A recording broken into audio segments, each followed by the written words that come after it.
Layoffs been brutal in 2026, but on the positive side, I have more free time, so if there's any video suggestions you'd like to see, comment them down below. Drawing characters is something that a lot of artists want to get good at, and while I also have a lot to improve on, as some haters have made me brutally aware, I have devised a roadmap to serve as a guide to people who want to become character artists. The roadmap consists of 3 acts or stages. You do not have to be a master at Act 1 to move on to Act 2 or Act 3. I suggest you go through this roadmap in a few times in your learning experience, because once you finish Act 3, then reviewing or relearning Act 1 and 2 is going to be a lot more insightful. Act 1. Act 1 is the fundamental act. I dub it the fundamental act. I mean, technically the entire roadmap is fundamentals coded, but I have other names for the other acts. So Act 1, it's called the bare bones, the fundamentals for good draftsmanship. It's the foundation that everything else is built upon. Act 1 consists of 3 things: gesture, construction, and anatomy. This is character specific, okay? So first part, Act 1, Part 1, gesture. And I'm also going to include balance in here, because that's also important to know about the balance of the body. But for characters, it's especially important because it prevents your characters from appearing stiff. What is gesture? Gesture is capturing movement. It's abstract, it's expressive. The better you are at innately capturing gesture and balance, then the better you're going to be at drawing everything else. Construction is the other part of Act 1. Construction is about simplifying the complex forms into simple shapes. I'm adding perspective into here as well, because you need perspective to have good, solid construction. So stop slacking off. There are no excuses. You're just lazy. Draw 100 boxes in 1-point perspective, then draw 100 boxes in 2-point perspective, then draw 100 boxes in 3-point perspective. I don't care if it's boring. I never found it boring. I have a healthy attention span, I don't have the TikTok brain, so heal yourself and draw those boxes so that in the future you can have a better time. The last thing in Act 1 is anatomy. Learn anatomy right away. I always say it. It was told to me when I started drawing pretty early. I learned anatomy like really early. Go through Proco's free 150 lesson anatomy course, then get an anatomy book and learn all the bones and muscles. Art is supposed to be fun, yes, but art is also, at least to me, a lot more fun when you can draw whatever you want from imagination. And how do you do that? You learn and you go through the boring stuff or the more tedious stuff, and you become an adult and you be mature and you actually take some agency in your life. So learn the basics. The great thing about character art and anatomy is that it's honestly like 90% knowledge based. If you have the knowledge in your head, then everything gets better. If you memorize the muscles and the bones and you understand it, then you can easily, well, I don't want to say easily, but you can more simply or more straightforwardly know where things go, or if things look right or if things look wrong. With Act 1 done, that's the basics, fundamentals of character draftsmanship. Act 2 now, I'm calling Act 2 the appeal stage. Appeal is different for everyone, and if I'm not careful, I'm gonna get canceled for saying something stupid, so that's why I'm scripting this out so I can organize my thoughts. Appeal has 2 different aspects. There's the opinionated appeal that, varies from person to person. That's not the one I'm talking about. Someone might like pink, another person might like blue. That's subjective. But there's the second aspect of appeal that's more concrete and stable from perspective to perspective. It's like nature's appeal. It's like hardwired into our primate brains, the universal language. So Act 2 is the appeal, and there are 3 subsections in here as well. So in Act 2, there is going to be design, there's going to be reference, and there's going to be character acting and posing, and world building too. So the first part, design. Design is probably the biggest, most important part of Act 2. Design is how you choose to draw what you see that's actually there. If you have a strong grasp of gesture, If you have a strong grasp of a construction, of anatomy, then design is where you choose to exaggerate or ignore certain parts. It's where you push and pull stuff to find the maximum appeal, and there are general truths about design, like shape language, or, having areas of high detail and areas of low detail so that the eye can rest as, people are looking through your drawing, creating appealing shapes that look well together. All of this is drawing, by the way. All of this, like everything that I'm talking about, it can be done with a pencil and paper, no shading, no color. So how do you study design? You might find some artists that you really like, and you study how they want to simplify the shapes. You look to nature or, human infrastructure or culture, like clothing and history, and you see the shapes that make them up. You find the gesture and the flow, how your eyes move through whatever structure or real life thing that's there. And then it's just applying the stuff you practice in Act 1. Act 2, after design, in Act 2, the second pillar, the second part of Act 2 has to do with reference. Use reference, know how to use reference, and know how to find references.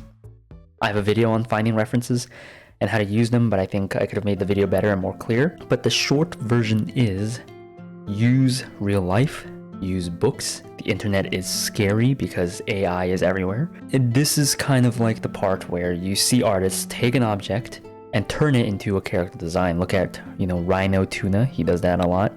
You want to distill the reference into its shape language, whatever is appealing to you, and you want to use that. Also find different references for specific parts of whatever you're drawing. Don't just use a single reference. If you have a complex design, you don't want to use a single reference. You want to have different references for different things. Pretty, obvious. And if you are already confident enough and familiar enough with Act 1, like construction specifically, then you should be able to manipulate that reference to fit your drawing, meaning that you don't have to spend so much time trying to find a reference that's exactly the right angle as what you have in your mind or what you're drawing. You can freely move and spin that reference around. The last thing of Act 2 is acting and world building, character acting. So when you draw your character, you put them in the pose, no T-posing, no A-posing. Those are fine if you're getting paid by a studio to make model sheets for 3D modelers or whatever. And those poses are also, fine for seeing the different angles and for doing character turnarounds. Even then, the main front pose, even for studio work, can showcase more character. You're learning gesture, use it. No more symmetry tool in Photoshop, no more copying and pasting, the left eye and flipping it to make the other eye. Put the character in a pose that fits their personality. Have some more thought into this part, right? It should fit the world that they belong in. This is the last part of appeal, right? The pose doesn't have to be some kind of crazy action pose, but a simple 3/4 standing pose with a nice expression is way better than, a standing front on A pose that doesn't show any depth in the character. The other thing too about that is you want to get good at drawing the 3/4 standing pose angle, and there's also the understanding that every single character stands differently based on their personality. The noble hero will stand differently than a sneaky thief. Your character needs to exist in the space that they are in and not be an avatar with no soul. So to recap, Act 1 is all about fundamentals, learn the basics, the foundation, right? You need to practice and get good at gesture, at construction, at anatomy. Once you have that down, Act 2 is about appeal.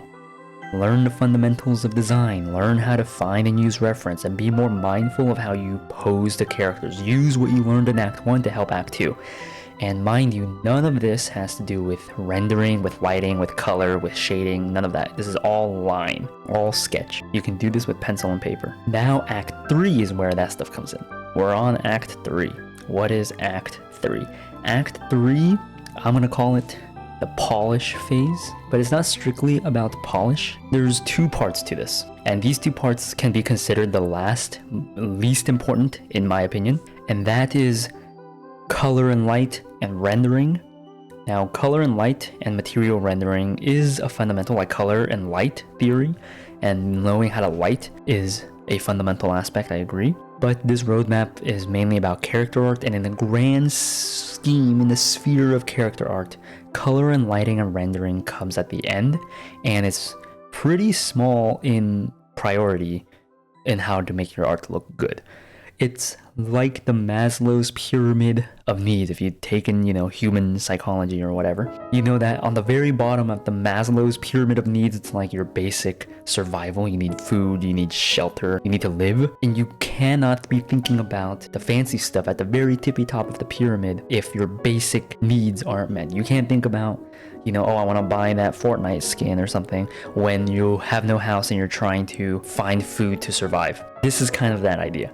You cannot really be worrying about color and lighting when your figure drawings look like dog shit, okay? No amount of rendering is gonna fix your unappealing design. Solving the problems in Act 1 and in Act 2 will allow your Act 3 to be strong. That's why it's the final polish. So, color. A lot of the time you can see character art that has flat colors. That's why color is before rendering for me. Choosing appealing colors that go well with each other and can also fit in the character's story and personality is going to be the key in this part. Just make sure that the colors match well. You can use color swatch websites. I like using film cinematography sometimes to find the main colors or like the look. I also like putting swatches down of main hues that I want, and then putting like a soft light or like a hard light, filter over it. So that way the hues can kind of blend in with each other and not be so, distant from each other. The other part is rendering, and I'm going to add lighting into this part. So rendering is the last 80% of the time sink in your drawing. You've heard of the 20-80 rule. 80% of your drawing is finished in the first 20% of the time you spend drawing. The last 80% of the time you spend drawing is just polishing up the last 20%. Meaning, say you're going to draw a character, your sketch, your planning, your rough line art phase, that is the most important top 80% of the entire drawing. You're finished with 80% of the whole drawing at that point, but you've only spent maybe 30 minutes to an hour of the whole 10-hour or 5-hour illustration. The last 5 hours of illustration is done with rendering. And if you have a good foundation, a good 20%, a good sketch, a good rough line, then the 5 hours you're spending on rendering is all to help polish and bring the piece to life. Act 1 and 2 goes by pretty quickly, all to say, but it's the hard stuff. Once you're on the rendering stage, once you're on Act 3, it's basically the turn on the music, turn on the podcast, zone out, and just pick at the drawing until it looks good stage. Find references so you know how to render whatever it is you want to render. Pay attention to values. I would go at it in stages, do a light and shadow pass, then look at the edges, then you can add in some ambient occlusion, reflected light, etc. Balance soft edges and hard edges. Also, this is personal, but I can't stand having so much stuff on different layers for me if I'm working digitally, so I always tend to group everything, duplicate it, then merge it all together and render on one layer only. It's probably, the traditional drawer in me, or I think it came from having art directors or leads take my stuff and just do paint overs for it and then send it back on one PNG, and I have to finish the drawing on top of that. So that kind of trained me to work in that way. But anyway, that's the character art roadmap. There are 3 acts. Act 1, drawing fundamentals, gesture, construction, anatomy, improve your draftsmanship, learn to draw humans. Act 2 is appeal. Learn how to design. Learn what is appealing design. Learn how to research and find reference. Learn world building through a character. Learn who your character is. Act 3 is the final polish with color and light, the final render. Act 3 is only as successful as Act 1 and Act 2.